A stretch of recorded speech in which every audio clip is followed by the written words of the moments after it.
City Council District.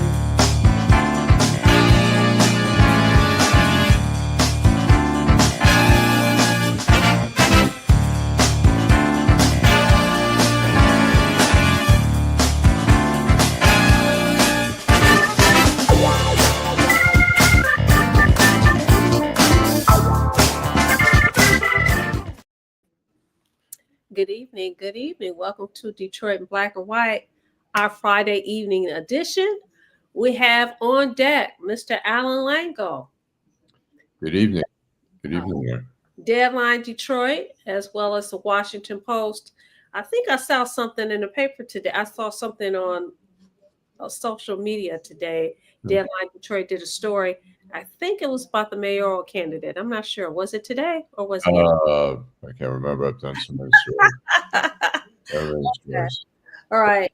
And we also have Jim Nardone. Good evening, Jim. Good evening. Happy Friday. Hello, Karen, Joe Cool. We're lucky tonight. We have Congresswoman Stevens on. I can't wait to meet her and talk with her. So I'm looking forward. Okay, great. She's in the background here. I think maybe we can let her on here. Well, she's here.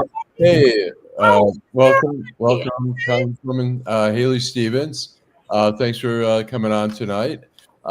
Haley Stevens is going to spend about 20-25 minutes with us. She was elected to Congress first in 2018. She's been reelected ever since.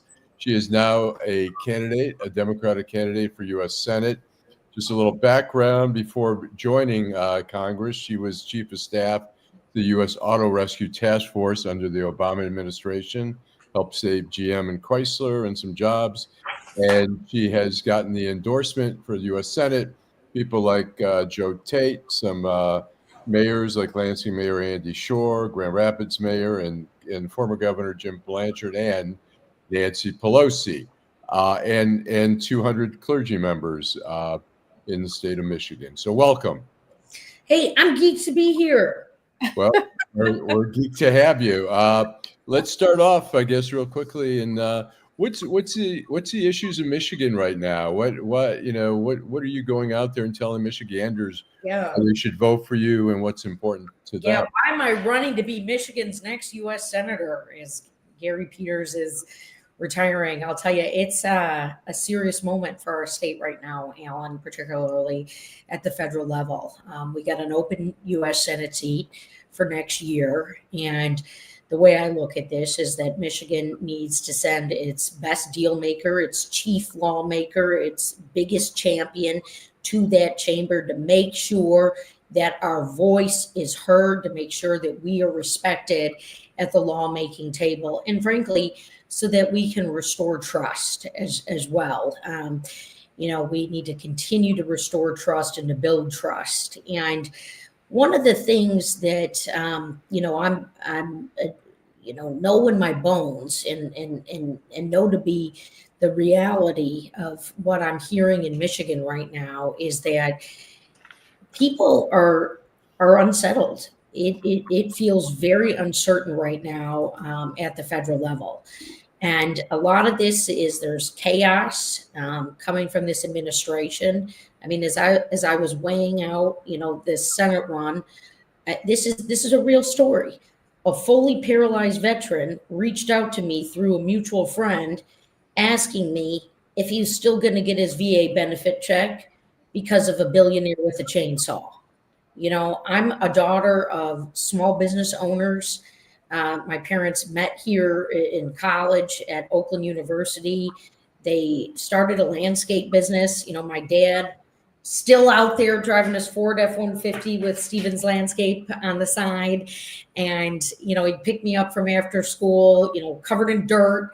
I grew up around a lot of equipment and just that value of hard work. And that's who we are as Michiganders, is that we're the best workforce in the world. We're the most innovative, creative, exciting people.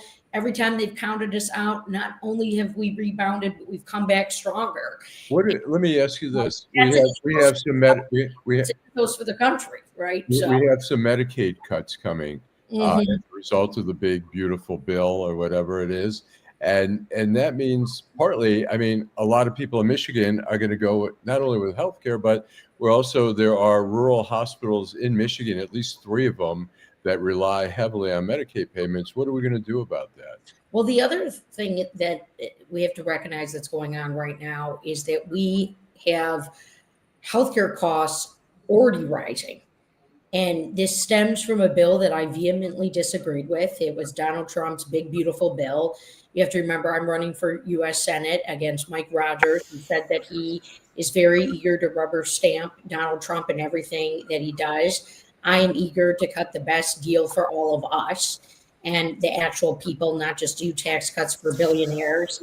And we are going to have to solve this Medicaid issue. We are going to have to reinstate subsidies that were put into place for the Affordable Care Act. That's what's jacking up your healthcare costs right now. There's already headlines to this tune. There's already real stories I'm hearing from people. This is just another example of costs going up. And frankly, it's going to take strong leadership to push forward and say, hey, we're not voting for this budget deal unless we can get Medicaid back to its original funding levels. I personally have long thought that we need to expand Medicaid, that we need to lift some of the caps, particularly on the disabled community and what they're able to earn to be able to qualify for Medicaid. These are legacy costs, and these are real realities to people. And we have to take that seriously. Vanessa. Yes. Hi, good, Haley. How you doing? That's awesome. I met you. I know I met you at up at Mackinac a couple of years ago. Yep. How are you doing? Listen, Okay. viewers here who are asking, who are you? Who is Haley Stevens? Could you give our audience an idea of who you are and how you came to be the person that's running for this office? I love that. Thank you. I mentioned my parents a little bit, but they really are my best friends, and we're a close family. My parents, are no longer together, but I spend equal time with both of them. So Dad thinks he has me for all day on Sunday, and Mom, she's hilarious because she'd be just happy painting in her house all day. But once you get her on the phone, we're talking all the time. And look, in my core, my ethos has always been, how can I do the most good? I was a campaign kid. I was not the smartest person in the room, or trying to be the smartest person in the room. I just have always wanted to be the most hardworking. My dad's father was an Italian immigrant who came to Michigan to work at Ford. And my dad said he never complained a day in his life. Like, he just worked and worked and worked. And that's what I've sought to do. When I worked in the Obama administration on that auto rescue, it wasn't for a title. It was, I saw something going on in our state and I thought, how can I help? How can I, do something for Michigan in this moment? And I met the guy who was going to be doing the auto rescue, and he needed a chief of staff, and we set forward to do that initiative. And that's also what led me to run for Congress. I saw something really missing. I was dumbfounded with all these cuts coming to, our workforce and our industrial economy in 2017, another bad tax bill for our middle class. I took one look at it. I said, well, if Donald Trump can get to the presidency, I was like, maybe I can flip a House seat, which I did, as a Democrat. I flipped a seat that had actually voted for Donald Trump. I became the first Democrat since before the moon landing to hold that seat. And honestly, Vanessa, I just got right to work. Now, I don't only work. I got some hobbies, okay? I do like to read a good book on occasion. Sometimes I read the fiction. Right now, I'm reading the nonfiction. What are you reading? A book called Unchecked by Rachel Bade. It's recent history. And it's amazing because I lived through that history, but I'm so interested in structural reforms of our government. And, we were talking about the president's first administration and, some of the ways in which the pushbacks worked and some of the ways they didn't. And one of the things I want to work on in the Senate is how to make our government just work better for people. I mean, we can all see we're in a tough moment. I mean, we're at each other's throats, literally. And it's not acceptable. I mean, just, what happened in Minnesota this summer, what happened a couple of days ago on the college campus, real lives are being lost to political violence. And I don't think one leader is going to get us out of this, but my goodness, we got to work for it together. So yeah, no, I collect books. I like them signed, but I also am I have a little gym I go to in Clawson. It's a great gym, Burn Fitness. If you ever want to find me, that's where I am. All right, Jim, you have any questions? I did. I had a question. Nice to meet you, Congresswoman. Nardone. A couple of points. One, Karen Winston's a viewer. She's a retiree from the city of Detroit. She's asking what you think about the pension, but that's where I wanted to go with my point. I want you to talk, when we get in these political campaigns, we don't get to talk about as much of what we accomplish. It turns into a lot of rhetoric. Mm-hmm. Tell the people about the Butch-Lewis Act and your involvement. Down here, I'm in Trenton. McLeod Steele was here. We know what PBGC stands for, all right? Yeah, you do. To tell the people what you've done so they can understand what you've accomplished there. Yeah, the PBGC, the Pension Benefit Guaranty Corporation, something that I became very familiar with during my Obama auto rescue days as well. And we need to make sure our PBGC is fully funded and living up to its promises of pension guarantees. And I'll tell you, I became really close to the Butch-Lewis effort during my first run for Congress. This is our multi-employer pension plan that, frankly, had been put into arrears during the Great Recession period. It had not gotten resolved, and it was a real pain point. And this is the beautiful thing about our country. This is honestly one of the most beautiful things, which is I put up my hand to run for office, like I said, it was a competitive process to get there. It wasn't a given. We made it happen. But during the course of it, the story I was writing for myself and for the campaign was, how can I solve some of these issues that have been forgotten or left by the wayside or have just been kicked down the road? And I don't know what it was, but I said to myself, if I get there, I want to do pensions. I want to work on Butch-Lewis. I got on the Education and Labor Committee. I got on the Pension Subcommittee. And all I did was I brought my energy to an issue. And I was writing leadership about it. And I said, Butch-Lewis. And, some of the guys who had been there for a long time, they said, oh my gosh, we've been working on this for so long, Stevens. We're so glad you're here. They got me to lead the rebuttal on the House floor. The Teamsters Union, I don't know if they're even still playing that rebuttal in their union halls, but it was this manifestation of an action to get this done. And how we got it done was actually in the Rescue Act at the very beginning of 2021. And, it was very comprehensive.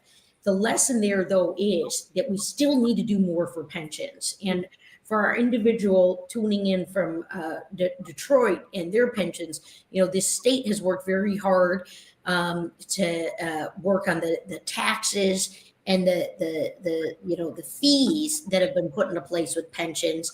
But we need to actually go back and look at, at the federal level, our cities and some of our better ways in which we can, keep our pensions solvent and the like. A lot of times those deals end up getting cut at the county level, but there's also a lot of people on Wall Street who are benefiting because Detroit has a pension program. That pension program goes off our stock market. And I'll just stop and say this. This is one of the reasons why I really want to see these big AI companies worth $1 trillion, coming in with their data centers. They need to go public. They need to go public. We need to push them to get onto the stock market so people like our Detroit pensioners can profit off of what, just a very few are profiting off of right now, but something that we're all paying for because we're helping to provide the energy and the resources for it. So as you can tell, I got an agenda for when I get to the Senate on another pension point. Yes, it's nice to have accolades, but I'm also in the business of thank you, what have you done for me today? And there's more to do. Let me ask you this about crime, and particularly, some of our viewers in Detroit. where it's a big concern. A lot of time we see what's happening where the National Guard is being sent in, and there's pushback to that. And some of the cities are saying, no, thank you, our crime is down. But us, crime down is not the answer when you still have Detroit had over 200 murders last year. What's the solution? Would you favor guards coming in or federal agents helping with task forces? What do you see as the plan to address it? What I'm pushing for with all of these deployments, and some of it's the National Guard and some of it's the military, is that this president has got to remember that we have a system of checks and balances, and that he cannot just abuse his authority by unilaterally deploying the military or the National Guard without working in coordination with state and local law enforcement. What we've seen repeatedly with his deployments is that they seem hyper political, and they're not collegial. I mean, it's not hard to meet local officials where they are. If Congress can't pass gun safety legislation, then let's explore better ways to deploy resources. I sat down this summer with leaders in Detroit who are a part of community violence intervention initiatives, mentors. I'm going to tell you right now, Allan, seeing those cuts to low cost programs, frankly, in the grand scheme of things, programs that need funding that are now being cut because we're rolling back, the partnership from the federal level, which is also impacting our state budget. That is also leading to upticks in violence. Cuts to local law enforcement is also something that we're dealing with, which I've heard from leaders in Wayne County and in the city of Detroit. And so can we start with that? And can we just start with a simple conversation? I think our leadership in this state has shown that they are open. We all want what's best for Michigan. You don't need someone from the tippy top coming in, though, and telling us what we need without listening to us. We really need that listening ear here. How about, go ahead, Vanessa. Question. Well, can we take a break and then we'll come back with your question, Allan? Can we take a break? Sure. Okay, thank you. Homeownership opportunities are rising in the city of Detroit, and there's a house out there that's right for you and your family. You don't even have to worry about credit or getting a loan. You can win a house for as little as $1,000 and pay for the renovation cost as you go. It all starts at buildingdetroit.org and the Detroit Land Bank Authority. Our auction and Own It Now programs offer a variety of houses and neighborhoods all over the city of Detroit. These homes are in desperate need of repair and new ownership. You can begin by going to our interactive map and detailed property listings to find the right fit for you. It won't be easy, and renovation costs are not cheap, but our compliance team is there every step of the way. We will help you track your progress and connect you with local discounts to save you more money. We have already sold more than 15,000 homes in the city of Detroit, and our inventory is shrinking fast, so you don't want to miss out on this wonderful opportunity. Start your home buying journey today by visiting buildingdetroit.org. Homeowners. Okay, I've been to ask you a question about tariffs and how it impacts Michigan, but let's go to one of our viewers here, Eric Brown, who asked, what involvement in Detroit or any urban community have you been involved in prior to wanting our vote? Yeah, well, I'm very proud to have represented 1.5 million people in the state of Michigan as I've been a member of Congress. And I work very closely with all of my communities. I'm very proud to have Pontiac in my district right now. And it's got some of an urban feel to it. And we know that there are some similarities and shared experiences that Pontiac has on an urban journey. And I've worked with that city regularly to get funding for infrastructure needs and community resource needs like youth centers. In terms of Detroit, I'm showing up in Detroit every chance I can get. I think Eric is spot on. Michigan needs a senator, and that means that we've got to look at this for all 83 counties and through our large urban corridors. As Allan mentioned, I have been endorsed by the mayor of Grand Rapids, Lansing, and about a dozen other mayors in and around Southeast Michigan and across our state. And I'm asking for the vote for next year, but you are spot on, Eric. I have got to earn it. And so that is about showing up. I have been showing up prior to. I was proud to get endorsed by the Michigan Democratic Party Black Caucus. My friend Keith Williams, he made a point to say that anytime he calls, I pick up, we brainstorm, we work on things together. And I'm not a top-down gal. I'm a bottom-up person. What that means is be in neighborhoods, be at community events. I mean, I show up where I'm not expected because I'm so eager to meet people where they're at. Let me ask you, in terms of Trump has been trying to, his theory is on tariffs, I'm going to tariff the hell out of everybody outside of the U.S., and so that'll create more jobs and more manufacturing. Do you see the tariffs working here in Michigan where there is going to be more manufacturing as a result, or do you see more harm that the tariffs are creating here in Michigan? I think my biggest concern with Donald Trump's economic policy is that he really doesn't know the first thing about what it means to be a Midwesterner, what it means to be a Michigander. He has repeatedly shown that he is out of touch with people who live on Social Security or people who work union jobs. 55 tariff announcements in 100 days have created a lot of uncertainty.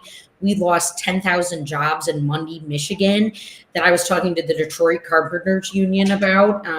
They were saying that was going to be a decade of work for them to build out that plant. And the reason we didn't get that plant is because they cited tariffs.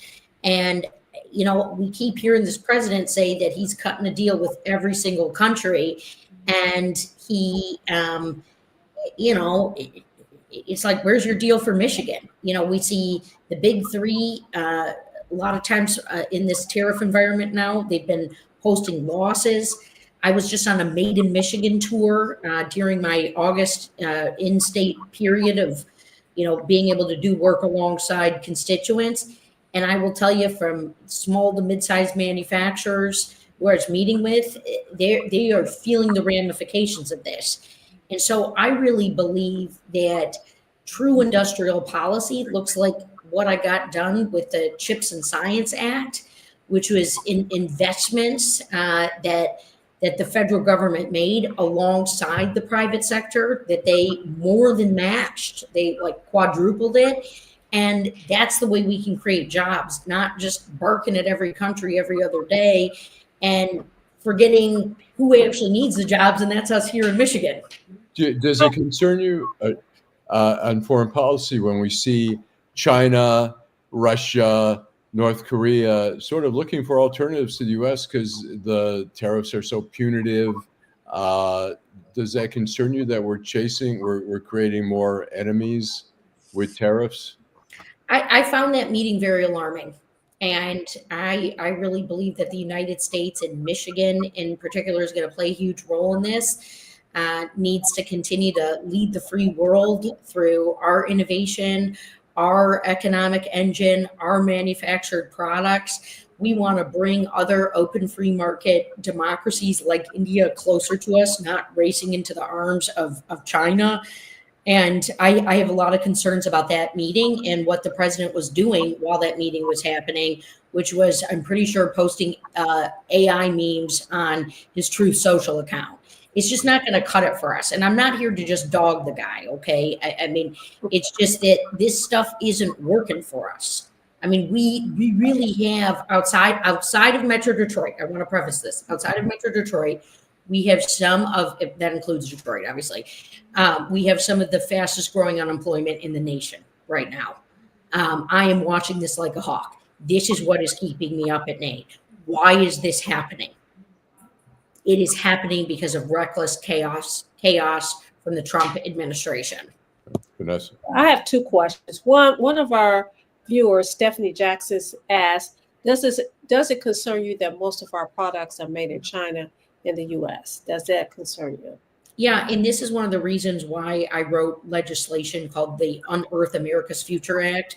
I am running for U.S. Senate, but I'm a federal lawmaker in the United States House of Representatives, and I've authored and introduced over 20 bills this year already, because I I like being effective and I like serving people. And my bill called the Unearth America's Future Act is what I'm calling the CHIPS Act for minerals, to lessen our manufacturing dependence on China and to bring the processing and refining of critical elements, critical minerals, like think lithium and gallium and germanium, that get turned into critical materials that go into our cars, that go into our cell phones, that go into, fighter jets and on.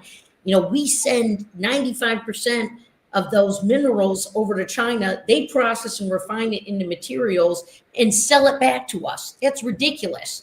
There's a guy over in Harper Woods who I've been working with, who's got a business interest that wants to come here to Michigan in the space. My legislation will do loan guarantees, tax credits. It will lessen our dependence on China. It will create jobs, and it will lower costs. Most importantly, we need to be lowering costs right now.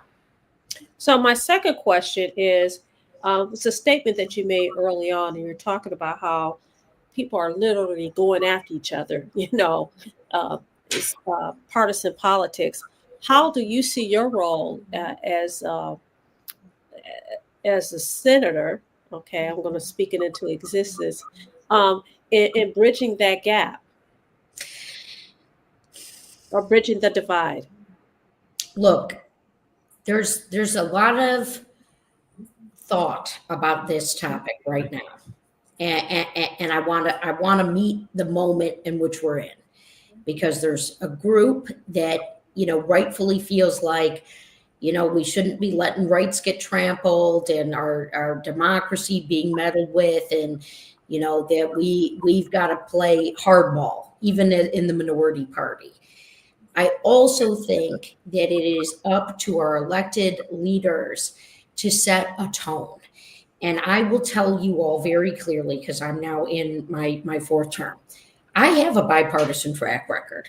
I have a bill on my wall that President Trump signed. I also have bills that President Biden signed.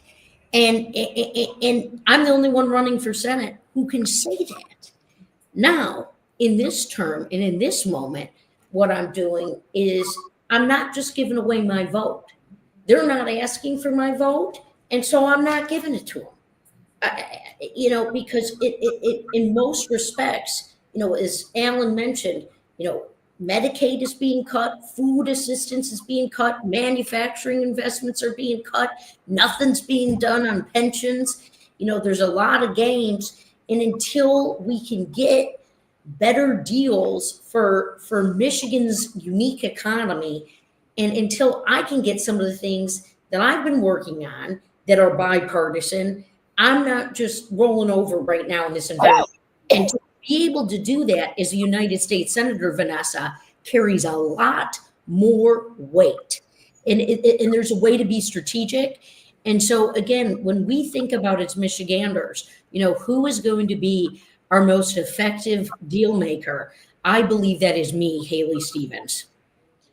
Okay, well, we want to thank you. We have so many. There's so many other issues that next time we're going to have you back again. We'd like to talk about the Middle East, about Ukraine, but I think we've run out of time here. But we want to thank you. Any last questions, Vanessa? Yes, I just want to make a comment. One of our viewers, I just want to acknowledge it. Helena Yaboa, she says, hi there. She just wanted to say how much she admires what you've shared on your page. Oh, goodness. It moved. You guys have a great show, by the way. It's thoughtful, inspiring, and really caught her attention. She'd really love to connect as friends so I can keep learning from you and enjoying more of your posts. Looking forward to the request and seeing more of what you share. Yeah. We're gonna. I know people want to talk about Israel and all that stuff, but like I said, that's another show, or at least another segment. So we appreciate you coming on. And, we can absolutely come back and talk about that. Okay, great. And I know that's such a crucial about my record. Yeah, it's a crucial issue, and of course we want to talk about it more. But we'll have you back again. We appreciate you coming on the show, and good luck. Have a great weekend. Thanks. Thank you. Thanks for coming on. Thank you. Thanks. All right. There was a lot of comments, very long comments, and we weren't able to get it, but hopefully she'll go back and watch the replay, and she'll be able to answer some of those questions, and address some of the statements when she comes back to the show. Yeah, I mean, I think, I was Israel. She's a supporter of Israel, and I know some people are not, and some people have questions about AIPAC and all that, and we'll get to that next time. And I know she wants to address it. So right, and she should expect that, because people do have those kind of absolutely, and I know she's willing to it. She's expected to. Yeah. And she has a bill too. In fact, right now it's Stop Trump's Abuse of Power Act, and I'd like to have her talk a little bit about that, because that has to do with the National Guard and restricting the president's opportunity to place National Guard troops in all our cities, and I appreciate that. And, we were talking a little bit about that before the show, and Mike Rogers, I was a little surprised as a former police officer that Mike Rogers would be in support of that, considering he was what I thought a career FBI agent. He is not a career FBI agent. He only worked at the FBI for 5 years, and probably a half a year of that, Allan and I spoke about it, is training. Right. So now I understand why he feels like it's okay for the National Guard, because he doesn't have the kind of experience necessary to make that decision, in my point of view. Right. So hopefully Haley Stevens will read this comment. As Allan, you indicated, this is a lot of concern for people. Says Haley Stevens is a stalwart supporter of Israel and accuses its critics of anti-Semitism. She voted to sanction the International Criminal Court in response to arrest warrants being issued for war crimes in Gaza concerning Benjamin Netanyahu. Moreover, Haley Stevens is supported by pro-Israel lobby AIPAC. Nonetheless, there is no way that anyone, especially from the African American Black community, should be voting to send her to Congress. Well, she's already there. Yeah, she's already in Congress, and I think but yeah. Yeah, I think Israel, Israel's a controversial thing. I don't think it's exclusively. I don't think it's all Black people are against Israel and all Black people aren't for it. In the same way that all white people or even Jewish people are all supporting. I'm Jewish. I don't support Netanyahu. I think what he's doing. I also don't support Hamas.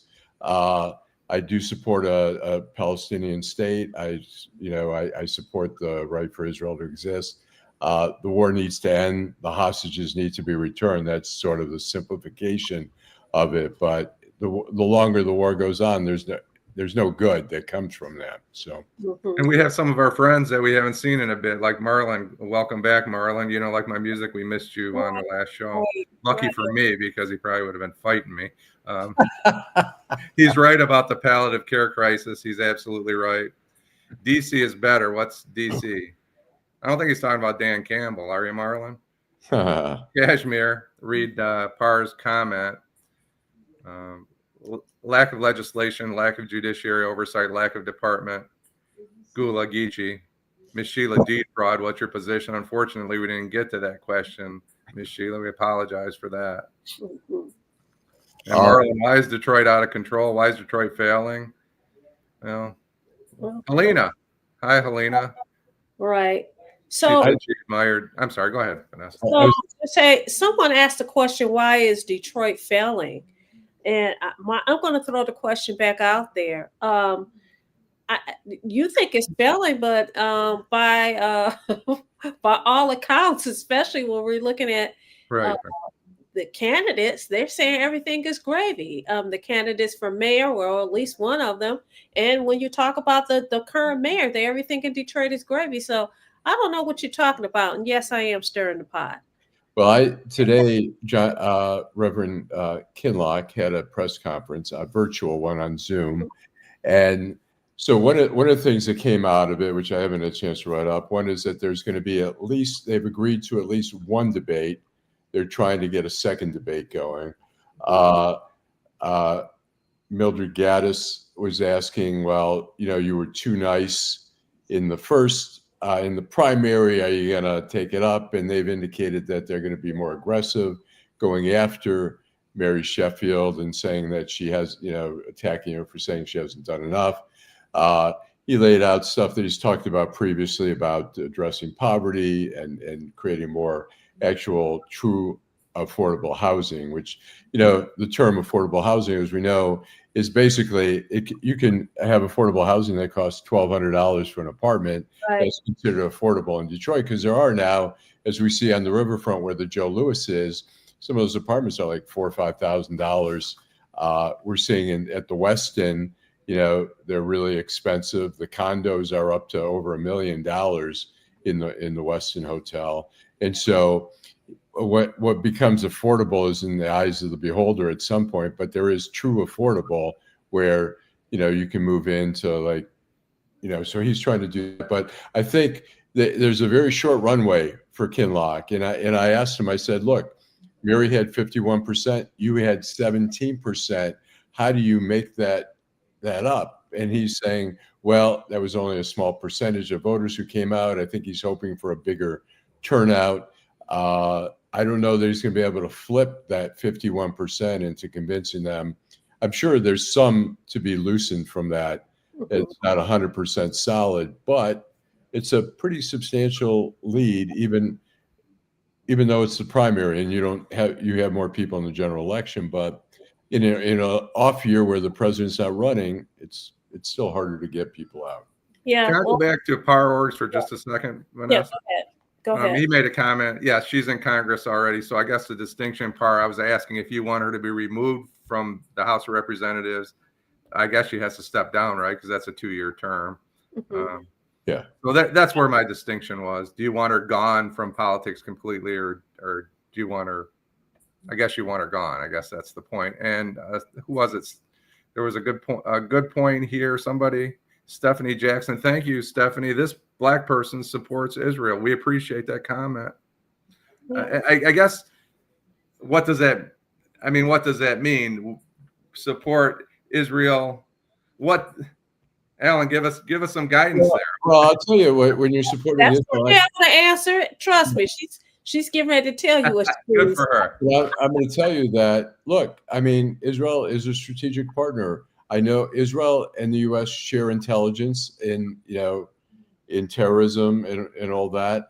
Obviously, U.S. has supported Israel, and there's a very close relationship there. They're a strategic partner. I mean, we have partners. We have alliances with Qatar. We have a base in Qatar or whatever, but we can't rely on them totally that they're always going to be with us. We have alliances with Egypt, which we give Egypt a lot of money as we do Israel. Egypt gets a lot of funding from the U.S. We have alliances with Jordan, but in the end, we're not guaranteed with some of the countries like Egypt and Jordan that they're always going to be on our side, regardless, where Israel is always the ally that is always going to be on our side, regardless of difference. But I think that's the point. I think that's Stephanie's point. And, Derek Henry weighed in, I will never support genocide. So when she says she supports Israel, that doesn't mean she supports genocide. I think there's a distinction there, right? Yeah. I think, look, I'll say, I don't support Netanyahu. I don't support he has some fascist people in the administration, much like I don't support Trump, and I don't support some of the people who support him, but I'm a supporter of America. And the same thing with, I think Israel has the right to exist. It's my opinion. Not everybody agrees with that, but it doesn't mean you have to support all the policies. I don't support all the policies of America. I don't support all the policies right now that are going on with Israel, but I do support the right for Israel to exist. And thank you, Stephanie, for your contribution. I appreciate her position. Yeah. So I'm just going to veer off a little bit because we're on every Wednesday, Friday, and Saturday, and we're here stating our opinion, which is our First Amendment right. And so, there's been a lot of talk here in the last 24 hours about the Charlie murder of Charlie Kirk. And so I find it extremely disturbing, the hypocrisy of it all. And what I mean by that is He's gone, and that's unfortunate. It's really sad. Uh, but when people point out that he talked terribly about the LGBTQ community, some would say that he's a racist. He talked very badly about George Floyd, who died at the hands of a police officer. And he had young children, right? I find it just the level of hypocrisy is just out here. It's just very disturbing to me that it was okay. People are taking up for him, saying, "How dare you say that he did this as if he deserved this?" I have not. The people that I've seen that made comments, they have not said that he deserved it. What they've said is, listen, when you talk like this, and this is the reality, when we exercise our First Right Amendment, freedom of speech, there's consequences to it, right? And we don't get to say what the consequences are going to be. Unfortunately for him, it ended up in his death. But it bothered me today to see all of this hypocrisy. It just does. I think it's ridiculous. Go ahead, Allan. I'll agree with you, and I want to show you guys a couple things here.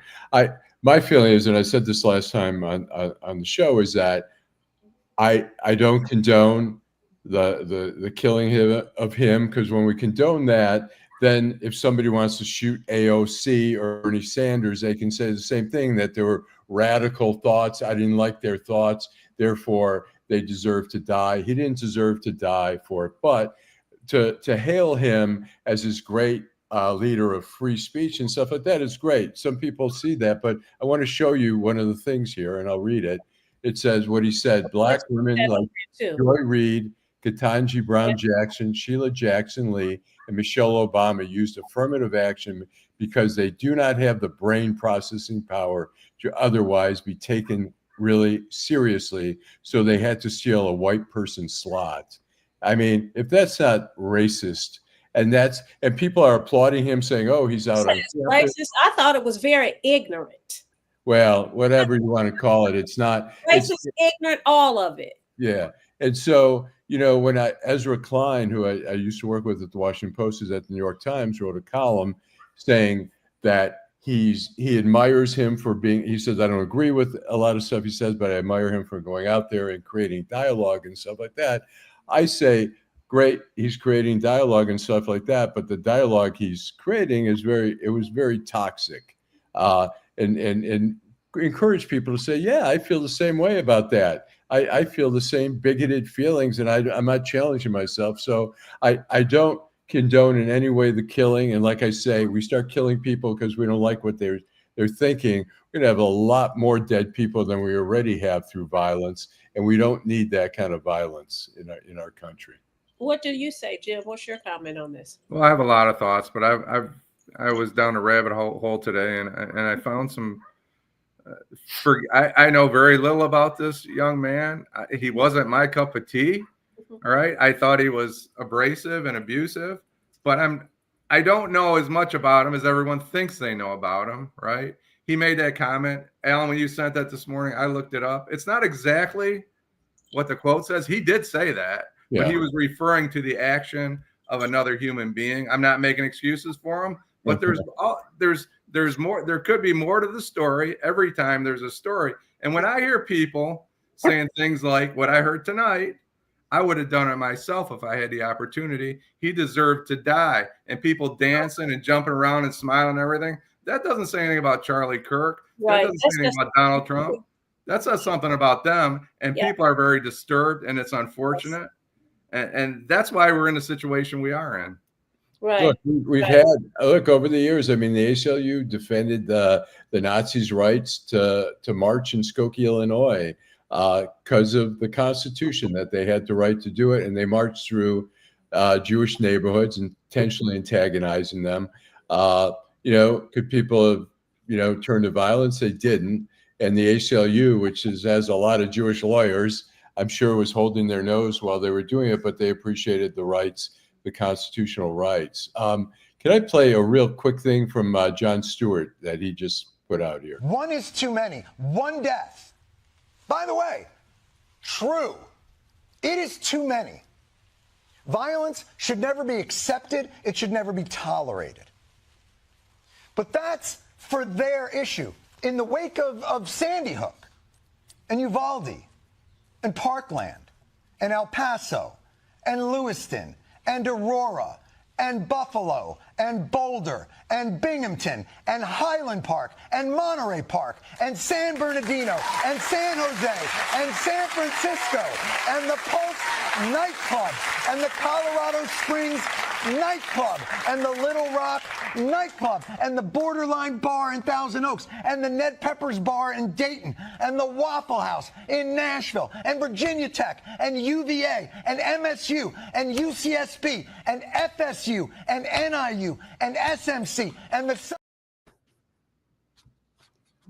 And Cain killed Abel.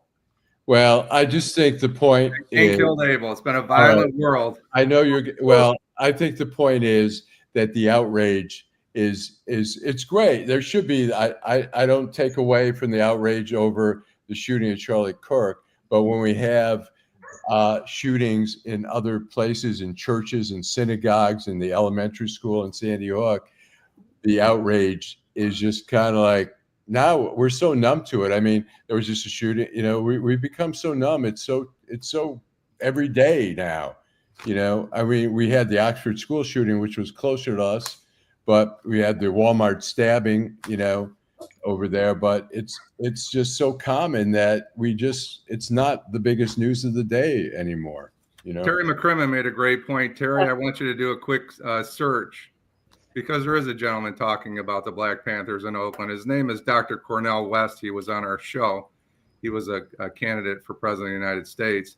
You'll get some really good insight if you look up Cornel West, Black Panthers, Oakland, gun control. You'll see there is somebody standing up and talking about the rights of the Black Panthers back in Oakland and why they got gun control in California at that time with Reagan, and the Democrats worked together to take guns out of the hands of Black people. Well, I want to go to Derek Henry's comment. Good evening, Derek Henry. Derek said in his own words, he's talking about the decedent. He said in his own words, he said to protect the Second Amendment, it's expected to have some shooting deaths. He's absolutely correct. Well, that's what he was saying. Charlie Yes. Kirk was saying. That's a ridiculous statement. I think it's a ridiculous statement. Okay. Nobody should die. Nobody should die from the violence of another human being. That's a difference. He said it's expected to have some shooting deaths. Should it happen? No. Is it expected? I believe it's true. Yeah. I just put the point out.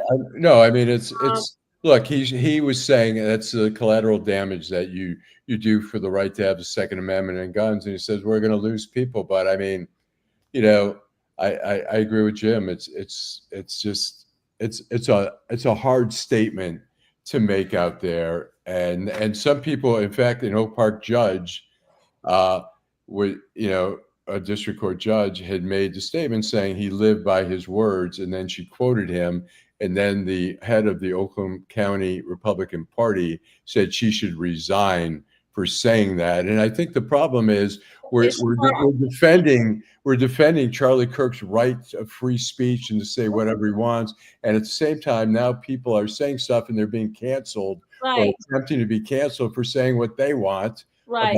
About that. And what they did was, all that judge did was repeat what he said. It's not like she said it because that's what she says. This is what this guy says.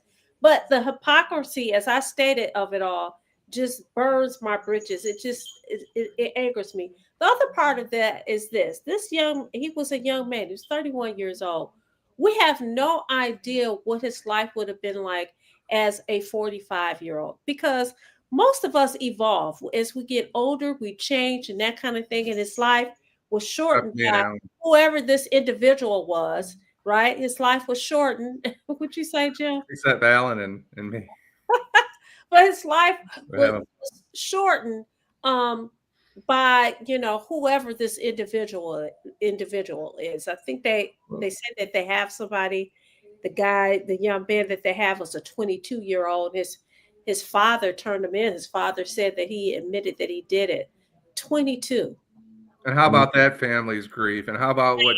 There's not just one Hey, family that's living through this. yes, There's two families, and I don't want to make excuses absolutely. for the killer, but can you imagine being his dad and walking your son into a police station knowing he's either going to be killed or he'll Right. never see the light of day again? So I have some empathy for that family too. And I Same think here.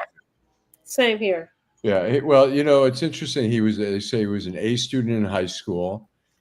He had gone hunting. He was familiar with weapons, and maybe you can explain. He used a rifle with one shot and a scope. And I don't know how sophisticated these guns are now. I know some have the lasers and all that, which help with the accuracy. I don't know if they have rifles. Jim, do you know? I'm sorry. I was saying, do you know, are there a rifle like that would it have a laser on it? They're saying it was a Mauser, 30-06 Mauser, which would have had fixed sights. And originally they were saying 200 yards. And, I had a conversation today. 200 yards turns into 100 yards, turns into 70 yards. So we really don't know how far away he was. We just don't know. It could have been a fixed sight.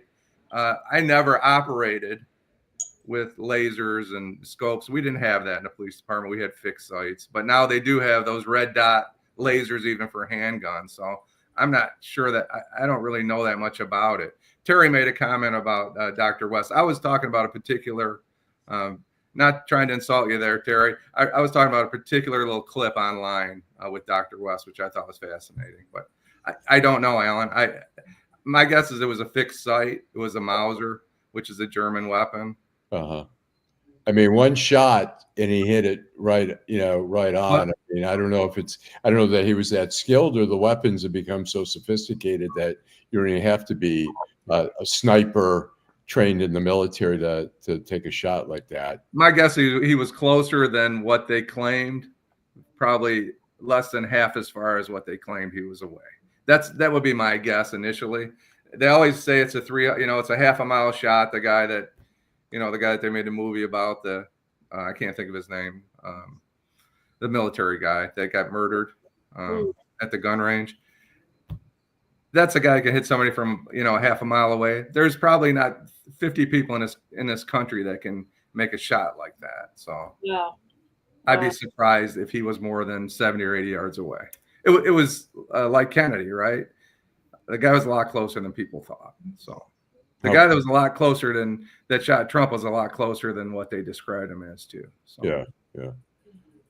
I'm not sure. It's scary, but I think it's interesting now. Where does America go from there? There's a lot. I mean, all the former presidents all put out statements. Bush, Clinton, Biden, Obama put out statements saying this is horrible. This is unacceptable. This is not what America is. And Trump went out and said, it's the fucking, left people, and trying to just pour gasoline on the fire, which, we have no idea why he did it. And we may never know. No, we don't. People are speculating, but unless he's the only one that knows why he did it, and he will be the only one that will be able to explain why he did it. But one of the comments was, I think you said, Allan, where do we go from here? And as I indicated the other night, and I think Jim even alluded to it this evening, violence has always been a part of America. And I think where we go from here is we're going to keep going. There's not going to be any legislation that's going to make deaths like these any different. And I'm talking about, gun legislation. There's no legislation that's going to make it any different. People who hate are going to hate and act out. And, that's the bottom line. We have to just go ahead, Allan. I was going to say, I think one of he came from a Mormon family. I think his parents were registered Republicans. He was recently, they say, the family was saying, he became more political. He was concerned about fascism. And he had mentioned, I think, at a family dinner or something, that this guy was coming to campus.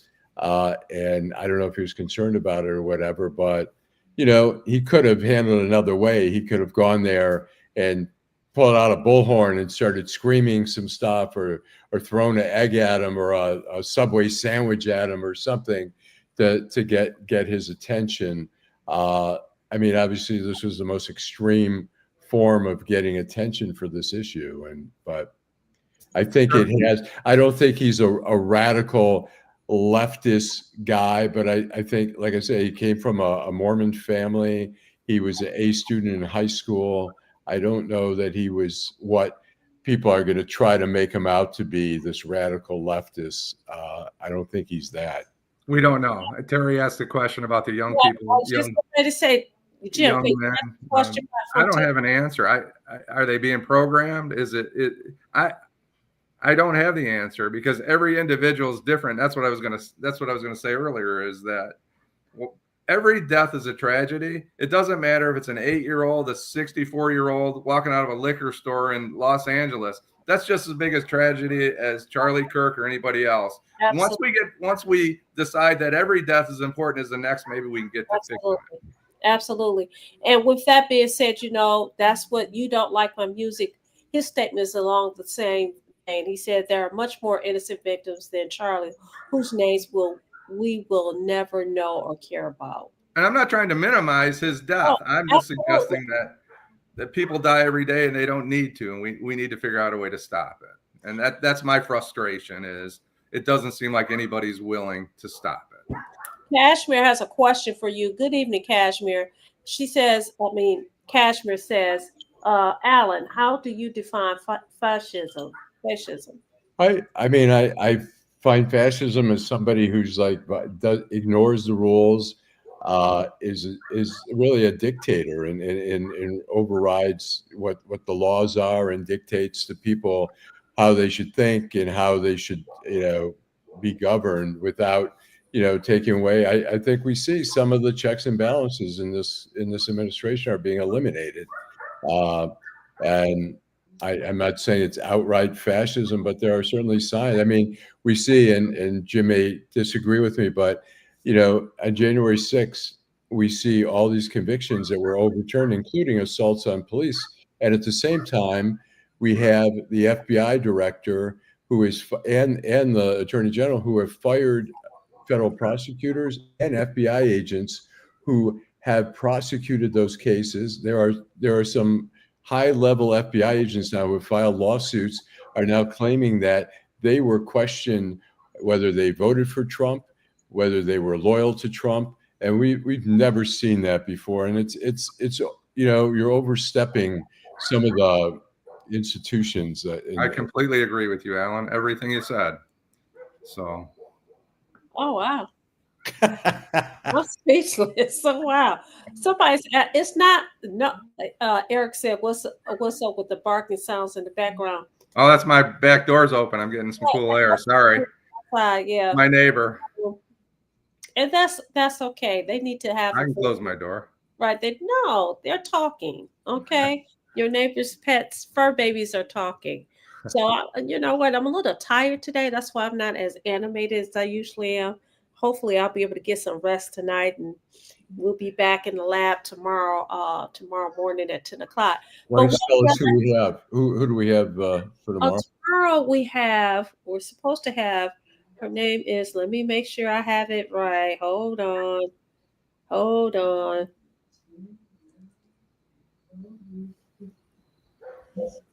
right. Well, thank you, MR 1213, for your question. We're not. Brenda Ross Andrews. And she's going to talk about something that we just talked about, not necessarily gun legislation, but gun safety. And she's had some ideas. She worked as a deputy for Wayne County. Also, she was the head of Noble. And was that the Noble, some kind of... It's a Black association. Yes, National Organization of... She's very impressive. She has a very impressive, Yes. So she's going to come in, and this is how much of an impact our show has. And listen, I didn't say it tonight, but I'm gonna say it right now. If you're watching Detroit in Black and White, you know what we want you to do: like, subscribe, and share. Thank you, Janet, for already sharing. But we want you to join tomorrow and tell everybody about Detroit Black and White. Yesterday, I went to a fundraiser, and as I was standing there at the fundraiser for someone that's running for city council, that would be Tyrone Carter. I'm supporting him. He's in my district. I went to his fundraiser last evening. I had 3 people walk up to me, and they knew me from Detroit in Black and White. I don't know these people, but these people are actually watching our show. So you know what I'm you talking know them. They're your Make friends. sure, look, What district? like, subscribe, and share. And actually, that's how I met our guest for tomorrow. She was one of the people walked up to me. It's like, hey, I know you. I'm like, I don't know you, but okay, you know. Go ahead, Alan, because I want to say one quick thing. What district is that? District 6. Tyrone is in District 6. Who's running? Who are the candidates? Gabriel Santiago, and it's just them 2. So it's downtown, Southwest. Yes. Okay. He lives in Southwest. I've known him for years. He was a Wayne County deputy. Yes, former Wayne County. I just wanted to say before we leave, I'm really, I don't know if concern's the right word, upset about the situation with Garland Gilchrist. You know, if people are attacking Garland Gilchrist, we did talk about that. Yeah, he's as you know, I don't know him that well. I met him a few times. He's as decent and a good human being as you're going to come in contact. You may not agree with him politically, but that's ridiculous that they would target his family with a bomb threat. I just don't get it. Yeah, and you know why I meant to bring that up? It's horrible. It is horrible. If they're going after Garland Gilchrist, they'll go after anybody. Yeah. You wonder why. I mean, he is a gentleman. There's no question.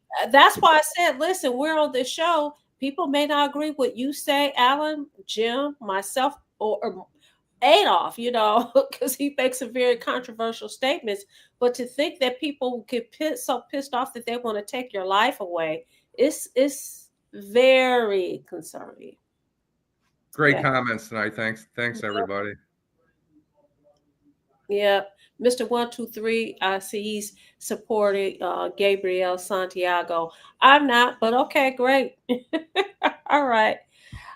Well, join us tomorrow morning at 10 o'clock from 10 to 11. Detroit Black and White. Tell all your friends about the greatest show on what these YouTube streets. We will see you tomorrow. We have had a few people ask us about Adolf. Adolf is great. He is traveling. He and his wife are traveling.